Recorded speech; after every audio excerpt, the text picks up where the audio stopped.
রবীন্দ্রনাথ ঠাকুরের প্রশ্ন। মা গো, আমায় ছুটি দিতে বল, সকাল থেকে পড়েছি যে মেলা। এখন আমি তোমার ঘরে বসে করবো শুধু পড়া পড়া খেলা। তুমি বলছো দুপুর এখন সবে, না হয় যেন সত্যি হলো তাই। একদিনও কি দুপুর বেলা হলে বিকেল হলো মনে করতে নাই? আমি তো বেশ ভাবতে পারি মনে, সূর্য ডুবে গেছে মাঠের শেষে, বাগদি বুড়ি চুপড়ি করে নিয়ে শাক তুলছে পুকুর ধারে এসে। আধার হলো মাদার গাছের তলা, কালি হয়ে এলো দিঘির জল। হাটের থেকে সবাই এলো ফিরে, মাঠের থেকে এলো চাষির দল। মনে কর না উঠলো সাঁঝের তারা, মনে কর না সন্ধ্যা হলো যেন। রাতের বেলা দুপুর যদি হয়, দুপুর বেলা রাত হবে না কেন? রবীন্দ্রনাথ ঠাকুরের লেখা সোনার টুকরা।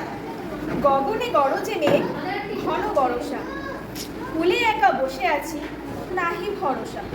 রাশি রাশি ভাড়া ভাড়া, ধান কাটা হলো সারা। ভরা নদী পুরো ধার, ঘর বরষা। কাটিতে কাটিতে ধার এলো বরষা। একখানি ছোট ক্ষেত, আমি একেলা, চারিদিকে বাঁকা জল, করিছে খেলা। পরপারে দেখি আঁকা তরুণ ছায়া মশি মাখা, গ্রামখানি মেঘে ঢাকা প্রভাত বেলা। এপারেতে ছোট ক্ষেত, আমি একেলা, গান গেয়ে তরি বেয়ে কি আসে পারে। দেখে যেন মনে হয় চিনি উহারে। ভরা কালে চলে যায়, কোনো দিকে নাহি চায়। ঢেউগুলি নিরুপায় ভাঙে দুধারে। দেখে যেন মনে হয় চিনি উহারে। রবীন্দ্রনাথ ঠাকুরের লেখা দুষ্টু কবিতা। তোমার কাছে আমিই দুষ্টু, ভালো যে আর সবার। মিত্তিরিদের কালু নীলু, ভারী ঠান্ডা কভার। জ্যোতিষ ভালো, সতীশ ভালো, নেড়া নবীন ভালো। তুমি বলো ওরাই কেমন, ঘর করে রয় আলো। মাখন বাবুর দুটি ছেলে, দুষ্টু তো নয় কেউ। কেটে তাদের পুকুর বাঁধা, করিতেছে ঘেউ ঘেউ। হেঁটে তাদের পাঁচকড়ি ঘোষ লক্ষ্মী ছেলে, দত্তপাড়ার গবাই।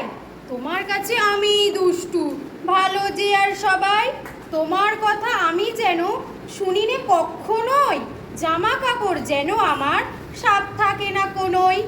খেলা করতে বেলা করি, বৃষ্টিতে যাই ভিজে। দুষ্টুপনা আরও আছে, অমনি কত কি যে। বাবা আমার চেয়ে ভালো, সত্যি বলো তুমি, তোমার কাছে করেননি কি একটুও দুষ্টুমি? যা বলো সব শোনেন তিনি, কিছু বলেন না কো। খেলা ছেড়ে আসেন চলে, যেমনি তুমি ডাকো। হ্যাঁ সবাই শোনো, তোমাদের Malini ma'am, junior KG senior কেজির ম্যাম, উনি রবীন্দ্রনাথ ঠাকুরকে উদ্দেশ্য করে একটা লিখেছেন। হ্যাঁ তোমরা শোনো ম্যাম কেমন কবিতা লিখেছেন ওনাকে উদ্দেশ্য করে। কেমন? ছোট্টবেলার গান, কবিতা, পাঠ্য হোক বা গল্প লেখা, ঠিক যখন বুঝিনি তখন থেকে খা নিত্য সঙ্গীত। ভোরের বেলা সাদা জামায়, সাদা ফুলে সাদা মেলা মালায়, বাবার সুরে মিশেই গেছে তোমার সুর। তখন থেকেই তোমার লেখা নিত্য সঙ্গীত। কৈশোরের দস্যিপনা, কৌতূহলের আনাগোনা, নাচের মঞ্চে তোমার ছন্দে আমার। তখন থেকেই তোমার লেখা নিত্য সঙ্গীত। ছোট্টবেলার গান, কবিতা, পাঠ্য হোক বা গল্প লেখা, ঠিক যখন বুঝিনি তখন থেকেই তোমার লেখা নিত্য সঙ্গীত। ভোরের বেলা সাদা জামায়, সাদা ফুলে সাদা মালায়, বাবার সুরে মিশে গেছে আমার সুরধ্বনি। তখন থেকেই তোমার লেখা নিত্য সঙ্গীত। কৈশোরের দস্যিপনা, কৌতূহলের আনাগোনা, নাচের মঞ্চে তোমার ছন্দে আমার কিনকিনি। তখন থেকেই তোমার লেখা নিত্য সঙ্গীত। যৌবনের রোমাঞ্চ হোক, হোক সে আঘাত, হোক সে শোক, তোমার চরিত্রদের মতোই আমিও অভিমানী। তখন থেকেই তোমার লেখা নিত্য সঙ্গীত। আজও পরিণয়ে, মাতৃত্বে, অজানা আগামীর বৃত্তে, সংসারের দোলাচলে ঘেরে আত্মগ্লানি, রবি ঠাকুর সেই তোমার লেখাই নিত্য সঙ্গীত। রবীন্দ্রনাথ ঠাকুরের লেখা সমব্যথী। যদি খোকা না হয়ে আমি হতেন কুকুর ছানা, তবে পাছে তোমার পাতে আমি মুখ দিতে চাই ভাতে। তুমি করতে আমায় মানা, সত্যি করে বল, আমায় করিস নে মা ছল। বলতে আমায় দূর দূর দূর, কোথা থেকে এলো এই কুকুর? যা মা, তবে যা মা, আমায় কোলের থেকে নামা, আমি খাবো না তোর হাতে। না তোর পাতে। যদি খোকা না হয়ে আমি হতাম তোমার টিয়ে, তবে পাছে যাই মা উড়ে আমায় রাখতে শিকল দিয়ে।